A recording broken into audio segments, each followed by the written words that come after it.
Hello and welcome. I am Olumide Macaulay. Tonight, residents of Gombe State pick up the pieces after an explosion that killed at least 7 people. Governor Dankwambo visits scene of the blast and the injured in hospital. Fight against human trafficking yields results in Anambra and Imo states as security agents arrest suspected baby factory operators. Gombe State Governor gets massive endorsement for re-election as he receives nomination form for the 2015 polls. And Burkina Faso military chiefs back Lieutenant Colonel Isaac Zida as transitional president, ending confusion over who is in charge of the country.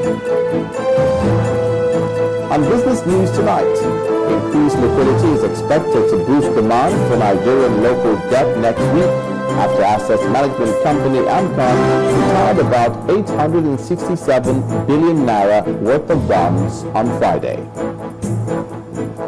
And on sports news tonight, thousands of South Africans gather in Durban to bid final farewell to slain Bafana Bafana captain Senzo Meyiwa.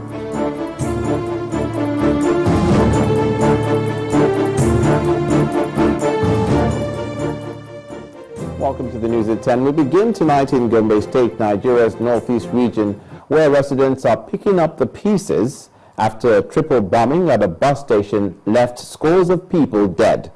During a visit to the hospital where those injured in the blast are being treated, the state governor, Ibrahim Dankwambo, urged the security agencies to make every effort to locate the places where the explosive devices are manufactured. He also called for sensitivity on the part of the public and media in reporting the incident and avoid speculation on the attacks and their aftermath. Conflicting casualty figures had trailed the explosion, which occurred at a transport station at a time when many passengers were at the park boarding vehicles to various destinations. This is what is left after militants attacked Gombe Transport Services Limited terminal at the Central Motor Park in Gombe, the Gombe state capital. The explosion had targeted passengers as they boarded buses in the early hours of Friday, killing at least 7 people and injuring over 30. Some reports, however, put the number of the dead at 30. For now, 3 suspects from that vehicle who ran away were apprehended, and we are reasonably suspecting they are the people who brought in the IEDs. Either the vehicle is parked laden, probably, until the EOD make further investigations. In the meantime, the Gombe State Governor Ibrahim Dankwambo has visited the scene of the blast as well as the hospital to commiserate with those injured. I will continue to call on our people to be very vigilant, to be very observant, and to be very patient. And at this time, I want you media people to join me in calling on our people to avoid speculations, hearsay, and the possibility of taking laws into their own hands. I want people to go about their normal businesses as the situation is under control and normalcy has been restored. Speculations, hearsay, will complicate the problems. They should allow law enforcement agencies to do their job as they should. And I am calling on the law enforcement agencies to do whatever they can do to identify, go down to the source of maybe where these facilities are being made before they are transported to where they are used for destruction or for whatever. And at this moment too, it is very important to call again on those people who must have perpetuated this to say, come to the hospital and see the condition of these people. Although normalcy is said to have been restored in the area, the police say investigation into the incident is still ongoing and 3 suspects have been arrested.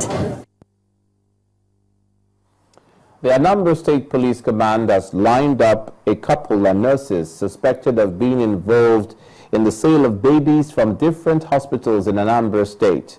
19 other suspects who were arrested for various offences ranging from murder to kidnapping and forgery were also paraded. The State Commissioner of Police, Hassan Karma, urged the public to cooperate with the police in giving useful information that will lead to uncovering crime. Now we have recorded incidences of child stealing, where women who go to deliver in the hospital, after delivering, their children are stolen. A chilling revelation made by the Anambra State Commissioner of Police, Hassan Karma. We have in custody today a husband and wife, which we are going to see outside now, who specialize in stealing children, newly born babies in various hospitals. The suspects, a couple in their late 20s, are accused of conniving with nurses to carry out their plan. The commissioner introduces the others. Osita is his name. He broke into a woman's house, killed the woman, and escaped.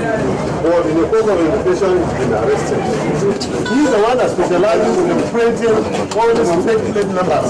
These ones are for motorcycles, and those ones are for vehicles. You can see this is a private vehicle, these are commercial vehicles. This group here specializes in intercepting vehicles, people's vehicles on the way, especially these heavy duty trucks. Crime can only be defeated with the cooperation of the public, a call the police boss is making to the citizens. I want to assure the good people of Anambra State that the police command is ever determined, more than before, to get to the roots of all crimes and criminality. Based on this, I'm calling on good people of Anambra State that they should cooperate with the Nigerian police force. As the suspects are led away, the major responsibility now falls on the doorstep of the judiciary to assess all evidence and separate the innocent from the guilty. Also, in neighboring Imo State, a 52-year-old woman, Esther Kumadu, has been arrested by the Nigerian Security and Civil Defense Corps Imo State Command for running a baby factory and harboring pregnant young ladies for the purpose of selling their babies after birth. Parading the suspect at the command headquarters in Owerri, the Imo State capital, the Deputy Commandant, Mr. Ade Michael, said the woman was arrested after a tip-off. He warns all parents and guardians to be conscious of the activities of people living within their neighborhood, especially during this election period. The accusations against her are grave indeed. Mrs. Esther Akumadu is being accused of running a baby factory in Umuchuoke community in Imo State. The NCDC says that preliminary investigations revealed that the woman has been carrying out this activity for over 1 year. The NCDC adds that some babies were rescued from the illegal maternity home. She's a retired midwife and she's running a maternity home that has no name and no certificates. There we were able to swoop on 4 inmates and 2 children. You can see those kids, they're about a week. We have about 2 weeks old baby there. The money is already a month money. So they collected and the baby was handed over.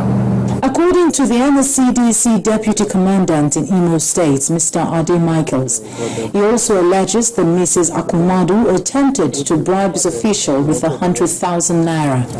Already the woman collected and she was even giving us back as a reward, trying to bribe us so that we can assist. So that is why we are presenting the money to release 100,000 naira here with us. Mrs. Akumadu is however washing her hands off the baby factory allegations, though she admits attempting to bribe the NCDC officials. That money, I want to take and go market and go buy something because I just sell biscuit and all those things. So when I don't go at me now, say how I go do to help me. Because what? Say me they help us now. I don't know what to come out here. Come out here. Come out here. So you are claiming that you don't run. You don't run anywhere. I don't run anywhere. One of the ladies found at Mrs. Akumadu's place says she was in the dark as to what transpired between her mother and Mrs. Akumadu. No, I don't know. Someone connected her to this woman to bring me to her for her to take care of me and give me treatment. Then after my delivery, I will go. So I've not stayed up to a week. The command is warning parents and guardians to be cautious and remain vigilant of their environment.